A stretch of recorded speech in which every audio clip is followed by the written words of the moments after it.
커피숍 테이블 의자 세트거든요. 16세트가 주문이 들어왔습니다. 이런 제품들이 보통 대량 구매로 이어지는 제품이라고 할 수 있겠습니다. 구매 대행 하면서 한 달에 얼마 정도 버시는 거예요? 한 6,200만 원 정도 매출이 나왔습니다. 총합 1,700만 원 정도 그렇게 순이익이 발생이 되었습니다. 상품 수가 7,000개인데 이 업로드 숫자에 비해서 매출이 많이 나올 수 있었던 이유는 소싱, 키워드 업로드 전부 다 양보다는 질에 맞춰서 그런 방법도 잘 매출이 나오니까요. 한번 고려해 보시면 좋을 것 같습니다. 안녕하세요. 안녕하세요. 간단하게 자기소개 부탁드립니다. 안녕하세요. 저는 경기도 광주시에서 구매 대행하고 있는 26살 주주투투입니다. 지금 출근해야 돼서 늦어가지고 빨리 가야 될 것 같습니다. 오늘 할 게 많은데 늦었어요.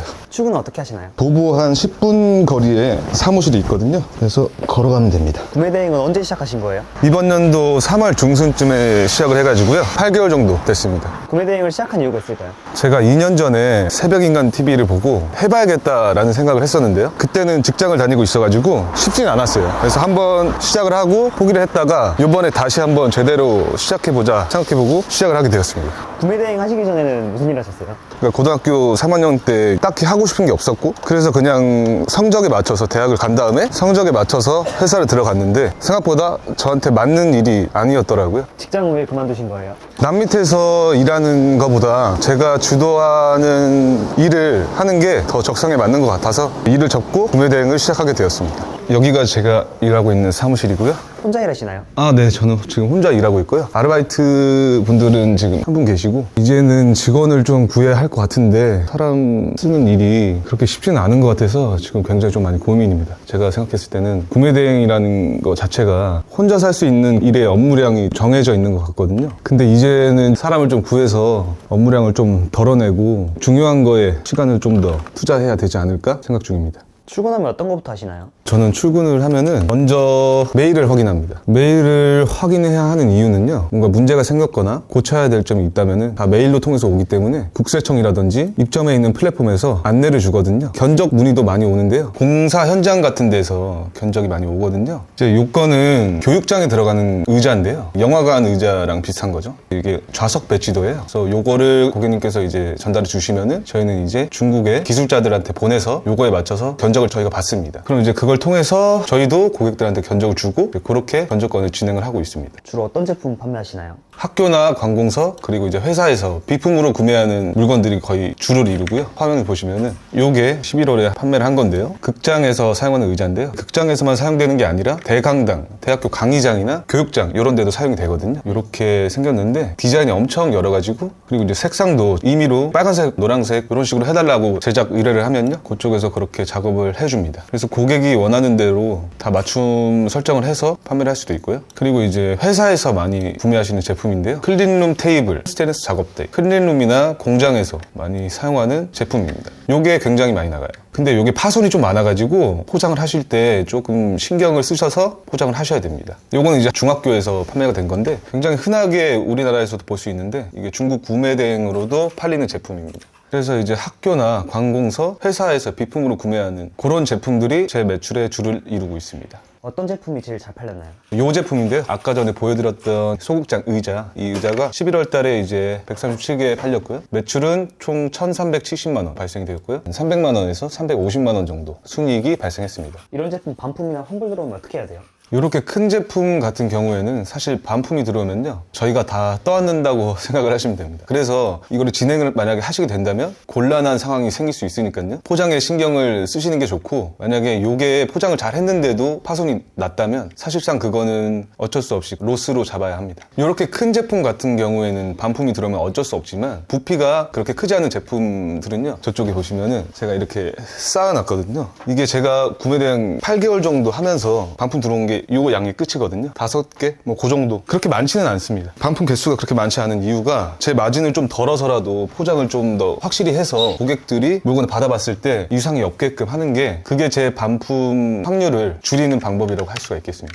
구매 대행 하면서 한 달에 얼마 정도 버시는 거예요? 가장 최근 달을 한번 보여드릴게요. 결제 금액이 곧 매출이거든요. 11월 1일 여기서부터 30일까지 매출이 5,900만 원 정도 되고요. 그리고 이게 사업자 하나에서 나온 매출이고요. 두 번째 사업자가 있긴 한데요. 만든 지는 한 2달 정도 됐는데 상품을 300개 정도 올리고 방치한 지 한 달 반 정도 됐습니다. 근데 이게 매출이 보시면은 280만 원. 그래서 총합 사업자 2개로 6,200만 원 정도 매출이 나왔습니다. 순수익은 어떻게 되나요? 이게 이제 각종 세금이나 잡비용, 로스 등을 다 빼고 저한테 이제 떨어지는 순이익인데요. 1사업자에서 이제 1,660만 원 정도. 거기서 이제 플러스 마이너스 100만 원 정도? 그 정도 생각해 주시면 될 것 같습니다. 그리고 2사업자는 얼마 안 되지만 대충 보면은 78만 원 정도 발생이 되었습니다. 총합 1,700만 원 정도 그렇게 순이익이 발생이 되었습니다. 워라벨은 어때요? 워라벨은 최악입니다. 워라벨을 생각하신다면은 구매 대행을 전업으로 안 하시는 게 맞고요. 해보시면 아시겠지만 굉장히 쉬운 일은 아니고요. 시간을 어느 정도 갈아 넣어야지만 이게 나오는 구조라서 자기가 이제 시간을 조금만 쓰고 돈을 벌고 싶다라는 취지는 사실상 제 생각에는 좀 맞지 않는 것 같고요. 하루에 시간을 조금만 쓰더라도 구조화를 시킨다면 가능하긴 합니다. 하지만 저는 아직까지 그렇게 구조화를 시켜본 적이 없기 때문에 이제 한번 구조화를 시켜보려고 노력을 해볼 예정입니다. 전반적인 프로세스를 한번 알려드리자면요. 지금 보시는 제품이 이동식 침대상인데요. 거동이 좀 불편하신 분들이 침대에 누워서 쓸 수 있는 식탁이에요. 그거를 지금 저는 82,110원에 판매를 하고 있고, 요거가 만약에 주문이 들어왔을 때 저희는 이제 타오바오나 티몰에서 이제 구매를 해서 배송 대행지에 입력을 하고 신청을 하면은 이제 배송 대행지에서 배송을 해주는 그런 시스템입니다. 지금 타오바오에서는 요거를 162원에 판매를 하고 있거든요. 하나로 따지면 31,000원 정도 되는데요. 여기 보시면은 제가 이제 판매한 기록인데요. 배송 대행지 주문서고요. 배송 결제 금액이 21,300원이 나왔어요. 택배비랑 보험비, 기본 뽁뽁이 해가지고 이제 포장 비용 총합 21,300원이고요. 여기서 이제 플랫폼 수수료를 제외를 하면은 원가는 87,900원, 그리고 이제 배송 대행지 비용이 21,300원, 그리고 순이익이 23,000원 정도, 마진율은 27% 정도 나왔습니다. 그래서 최종적으로 이동식 침대상 요거를 하나를 팔아서 순이익 23,000원 정도가 남았습니다. 이 제품 같은 경우에는 제가 이제 판매하는 품목 중에서는 제일 낮은 수준이라고 보시면 되고요. 최소 8만 원에서 10만 원 정도 객단가를 잡고 물건을 등록하고 있습니다.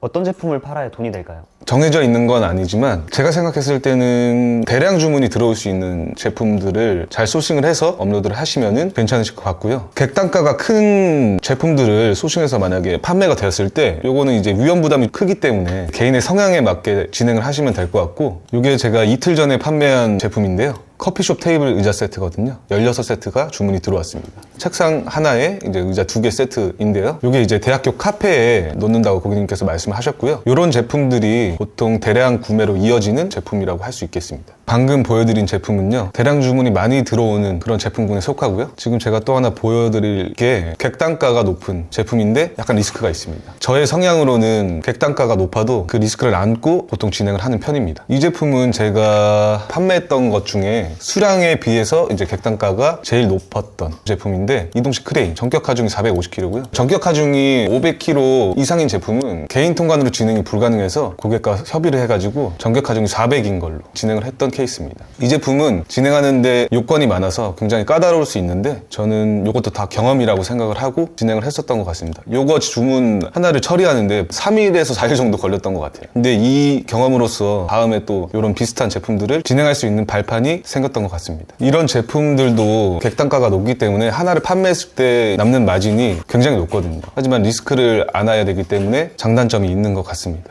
근데 이런 제품들을 많이 판다고 좋은 건 아닌 것 같고요. 다양한 가격대의 상품들을 많이 올려서 고루 판매될 수 있게 하는 게 매출 상승의 제일 큰 요인이 아닐까 싶습니다. 그럼 CS는 어떻게 관리하시나요? 제가 사실 처음에 2달 정도는 전화를 아예 안 받았어요. 사실 좀 무서웠거든요. 그런 경험이 사실 많이 없었어요. 그래서 되게 부담이 됐었고, 근데 전화를 안 받으니까 매출이 안 나는 거예요. 주변의 셀러분들이 말씀하시기로는 전화를 좀 받아야 매출이 좀 발생된다라고 말씀해 주셔서 전화를 받기 시작했는데 그때부터 매출이 많이 뛰기 시작했어요. 그래서 전화 CS가 굉장히 중요하고, 만약에 그거를 안 받으시면은 심적으로 안정화는 좀 되시겠지만은 매출은 그렇게 나올 수가 없다는 점, 확실히 차이가 좀 큽니다. 많이 하다 보면은 적응이 되고 어느 순간 쉬워지는 날이 옵니다. CS 응대를 빨리빨리 해줘야 고객 한 명이라도 더 잡을 수 있는 기회가 생기는 거기 때문에 전화를 많이 받으시고 많이 하시는 게 좋습니다. 그리고 뭐니 해도 구매 대행이라는 사업 자체가 엉덩이 싸움이기 때문에 시간 투자 투자를 많이 하셔야 그만큼 성과가 나온다는 거를 저는 경험을 했기 때문에 많이 앉아 있으셔라 라고 말씀을 좀 드리고 싶습니다. 어떻게 사업자 하나로 월 매출 6천을 달성할 수 있었던 거예요? 다른 대표님들이랑 구매 대행을 지금 하고 계신 분들이 말씀하시기를 하루에 업로드 양을 꾸준히 많이 올려야 그래야 매출이 나온다 라고 말씀을 하셨는데, 처음에 그렇게 해보려고 노력을 했는데 제가 이제 가공을 했을 때는 그 시간이 너무 오래 걸려서 그 수량을 다 채우지 못했어요. 그래서 저는 그 수량의 반 정도 밖에 못했거든요. 여기 보시면은 첫 번째 사업자고요, 상품 수가 7,000개인데 이 업로드 숫자에 비해서 매출이 많이 나올 수 있었던 이유는 상품 가공을 엄청 꼼꼼하게 자세히 했습니다. 소싱, 키워드 업로드 전부 다 양보다는 질에 맞춰서 수동 비슷하게 하는 느낌이랄까요? 그런 방법도 잘 매출이 나오니까요, 한번 고려해 보시면 좋을 것 같습니다. 그리고 CS 응대가 굉장히 귀찮아하시고 좀 어렵다고 생각하시는 분들이 계시는데, 저는 CS를 통해서 매출을 많이 발생시켰거든요. 여러 번 구매하시는 고객님들도 많이 계시기 때문에 한 번 한 번에 최선을 다하시면은 아마 그 고객분들도 알아주실 거라고 믿습니다. 그래서 보시면은 업로드 같은 경우에 옵션이 많은 제품들이 있어요. 이거는 이제 고소 작업대인데요. 이렇게 옵션이 많은 경우에 한눈에 알아볼 수 있도록 내가 고객이라고 생각을 하고 옵션 가공을 해주셔야 전환율이 잘 나올 수 있다고 생각을 합니다. 그리고 이 업로드 이외에 중요한 것들이 많죠. 제일 중요한 게 소싱이죠. 저는 소싱을 하실 때 한국에서 팔리는 상품을 찾기 위해서는 네이버 스마트 스토어 쇼핑 탭에서 확인을 할 수가 있어요. 한국 소비자들이 원하는 상품들은 정해져 있거든요. 그래서 그거를 참고를 하셔서 소싱을 하시면 더 괜찮을 것 같습니다. 키워드도 동일하게 한국에서 많이 검색되는 키워드가 있어요. 요거를 보시면은 이건 이제 탄산수 제조기인데, 보통 한국 사람들이 이 제품을 구매하려고 검색을 했을 때는 탄산수 제조기라고 검색을 한단 말이죠. 근데 만약에 이 뒤에 있는 키워드를 앞으로 당기게 되면은 탄산수 스파클링 제조기 이렇게 되죠. 한국 고객들은 이 제품을 구매하고 싶을 때 이렇게 검색을 안 하고 탄산수 제조기라고 검색을 많이 하기 때문에 앞에 들어가는 메인 키워드의 순서를 잘 배열을 해주셔야 검색률도 높아지고 노출수도 많아져서 판매에 유리하게 작용이 될 수가 있습니다. 제가 8개월 동안 구매 대행 하면서 나름 얻은 꿀팁들이 있는데 몇 가지를 제가 소개를 해드리려고 해요. 어제 이제 판매자랑 채팅을 한 기록인데요,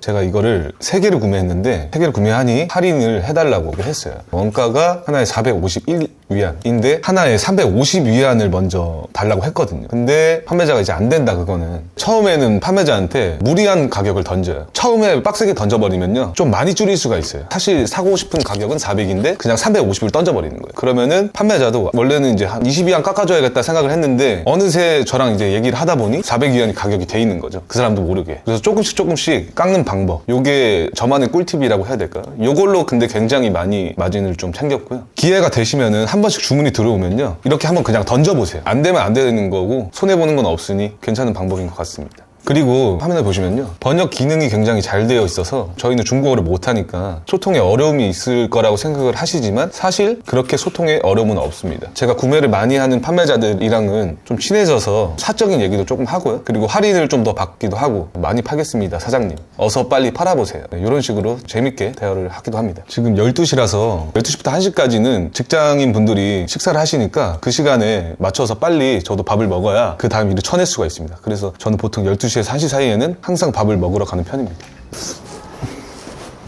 직장 그만두시고 구매 대행 하신 네. 거 만족하시나요? 굉장히 만족합니다. 근데 버는 거에 비해서 계속 통장에서 돈이 나가니까 그래서 돈을 많원 번다 그런 느낌은 잘 없는 것 같아요. 구매 대행 하려면 초기 비용은 얼마 정도 있어야 돼요? 저는 500만 원 가지고 시작을 했는데요, 사실 부업으로 하실 거면은 200만 원? 300만 원 가지고도 충분히 시작을 하실 수 있다고 생각을 합니다. 구매 대행 말고 다른 일도 많잖아요. 특별히 구매 대행을 한 이유가 있나요? 사실 처음에 시작하기에 진입 장벽이 낮고 필요한 시드도 그렇게 크지 않기 때문에 그런 부분에서 구매 대행을 선택하게 된 것 같습니다. 그리고 이제 시간과 공간 관계없이 자기가 할 수 있는 시간에, 하고 싶은 시간에 틈을 내서 조금씩이라도 계속 일을 할 수가 있다는 게, 그것도 굉장히 큰 메리트인 것 같고요. 노트북만 있으면은 와이파이 잡히는 데 가서 어디든지 일을 할 수 있으니까 큰 장점이라고 생각이 됩니다. 힘든 점도 있나요? 처음이 제일 힘들었던 것 같고요. 구매 대행에서 잘 모를 때 CS라든지 전반적인 부분 거의 다 이제 처음에 혼자 해야 되다 보니까 그런 부분이 제일 힘들었던 것 같고요. 근데 그것도 처음에만 그렇지 시간이 지나면은 자연스럽게 쉬워지는 부분이니까요, 괜찮은 것 같습니다. 구매 대행을 하시는 분들이 많잖아요. 근데 보통 잘 되는 분들은 어떤 마인드를 가지셨나요? 일단 눈빛이 좀 살아있는 것 같아요. 잘하시는 대표님들을 보면은 구매 대행 관련 얘기를 하면은 눈이 굉장히 말똥말똥하세요. 확실히 더 자신감 있고 소신이 있으신 것 같습니다. 그럼 그럼 반대로 실패하시는 분들은 왜 그럴까요? 많이 보진 못했지만 제가 아까 전에 사무실에서 말씀드릴 때 상품 가공하는 거 있잖아요. 소싱, 키워드, 업로드 항상 거기에 정답이 있기 때문에 그 부분에서 무언가 틀리지 않았는지 점검을 해보시면 좋을 것 같습니다. 구매 대행을 하시고 싶으신 분들에게 짧게 한마디 하자면 이 사업이 되게 진입 장벽은 낮은데 성공하시는 분들은 많이 없는 것 같아요. 구매 대행은 외로움을 좀 많이 타고 혼자서 일하는 게 좀 어려우신 분들은 힘들 수 있는 것 같습니다. 지금까지 일하면서 가장 어려웠던 점 있나요? 일단 저도 외로움을 좀 많이 타는 성격이라서 혼자 일하는 게 쉽지는 않았어요. 그래서 어느 정도 기간은 정말 힘들었고 너무 오래 일을 하다 보니까 사람이 막 퍼지고 제가 아까도 말씀드렸다시피 하루에 적게는 10시간, 많게는 15시간까지 하다 보니까 그 부분이 제일 힘들었던 것 같고요. 근데 그것도 어느 정도 하다 보면요. 사람이란 게 적응을 하니까 괜찮아지더라고요. 지금은 12시간은 그냥 기본입니다. 구매 대행 하면서 가장 기억에 남는 일 있나요? 그때 당시에 저녁 8시쯤이었나? 헬스장에서 운동을 하고 있었는데 알림이 왔어요. 그게 이제 쿠팡 첫 주문. 쿠팡은 이제 첫 주문이 들어오는 메시지로 알려주거든요. 근데 그 순간 정말 기분이 좋았어요. 아마 그 순간이 제일 기억에 남지 않나 싶습니다. 그럼 앞으로의 목표는 어떻게 될까요? 월 매출 1억이고요. 사업자를 이제 하나를 더 늘려서 하는 게 아니라 제가 지금 가지고 있는 사업자 2개로 1억을 한번 만들어 보고 싶습니다. 마지막으로 시청자들한테 하고 싶은 말 있으신가요? 제가 감히 뭐 말씀드릴 수 있는 그런 위치는 아니긴 한데요. 제가 생각하기엔 구매 대행 사업을 하시면서 성공을 하시려면은 엉덩이가 무거워야 되고요. 그리고 멘탈. 요 두 가지만 있으면요. 시간이 해결해주는 문제라고 생각을 합니다. 그리고 그 두 가지 중에서 제일 중요한 걸 꼽자면 멘탈 관리를 잘 하셔야 포기하지 않고 계속 사업을 이어나가실 수 있을 것 같습니다. 대한민국 입시가 정해져 있잖아요. 그 길을 남들도 다 가니까 나도 그렇게 해야 되겠구나라는 생각을 했었는데요. 근데 사실 저는 그렇게 하면서도 그게 맞나라는 생각을 했었거든요. 근데 그거를 이제서야 구매 대행 사업을 통해서 벗어날 수 있게 된 것 같아서 정말 좋습니다. 시청자분들도 만약에 무언가를 하기로 마음을 결정을 하셨다면은 먼저 사고를 치고 뒤에 수습하는 느낌으로다가 저도 처음에 시작할 때는 정말 막연하고 아무것도 없이 그냥 일을 벌렸거든요. 근데 돌이켜서 생각해 보니까 그 부분이 제 인생을 바꿔준 것 같아요. 그래서 지금 보고 계신 시청자분들도 자신감을 가지고 무언가 하기로 했으면은 도전을 해보셨으면 좋겠어요. 지금 보고 계신 유튜브도 마지막으로 시청을 하시고 지금 하기로 마음먹으신 거 있잖아요. 그거 하러 가시면 되겠습니다.